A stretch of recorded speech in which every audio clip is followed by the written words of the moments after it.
everybody, welcome back to the kitchen. Today we're going to do another recipe out of my cookbook, Get Your Grub On. And with that being said, we're going to make our brined and roasted chicken. Now I love brining meats because it adds flavor, it adds moisture for a good tender protein of whatever you're making, in this case chicken. So let's think of it scientifically. You got your cells in your protein, they're kind of small. When you brine it, that water, that flavor gets in there, it expands, so that way you get that nice juicy content from your protein. In front of us, we got a few ingredients. First, for our brine, we got 3 quarts of really hot water so everything can dissolve. We've got 2 tablespoons of salt, a little less than a quarter cup of sugar, some garlic, onions, rosemary, bay leaves, and whatever kind of flavorings you want. Because when it comes to brining, you can put whatever flavors you want to make it taste just the way you want it to. Now, let's put everything into this pitcher of hot water and we'll mix it all up.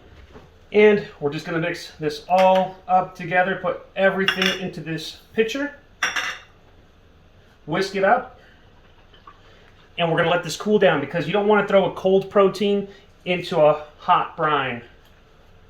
Now you just want to pour that brine and get all that flavor over your chicken.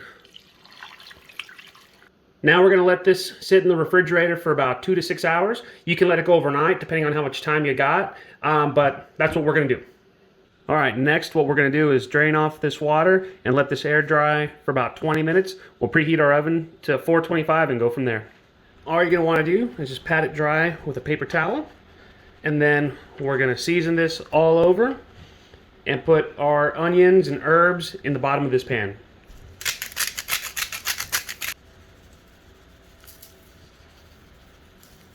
Next, we're going to get one of my favorite ingredients ever, duck fat.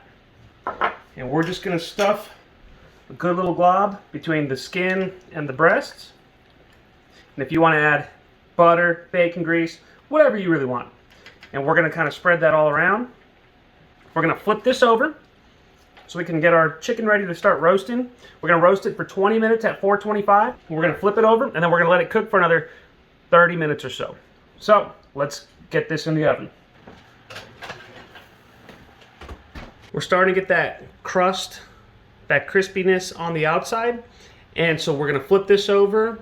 We're going to spray it down with a little bit of canola oil and let this go back in the oven for another 20 to 30 minutes, just to make sure everything's cooked.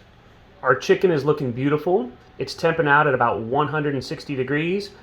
I'm going to cover it with foil and let it rest so that way it can carry over. We'll let it rest for maybe about 20 minutes. It's had time to rest. Next, we're just going to quarter it up, chop it up, and we'll transition into that and taste it.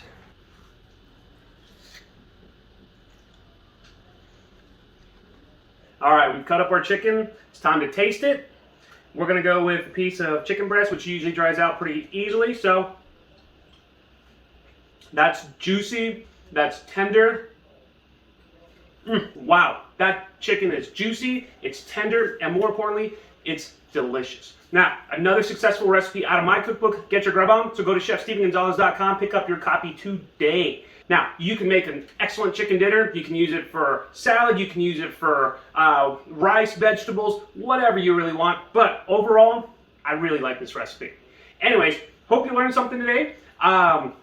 Make sure you follow me on social media, Chef Steven Gonzalez on Facebook, Chef Stegons on Instagram, Twitter, and TikTok. Also, again, go to chefstevengonzalez.com. Get a copy of my cookbook. I've said it twice. Why haven't you done it yet? So, we'll catch you later. I'm going to eat some chicken. Have a good one.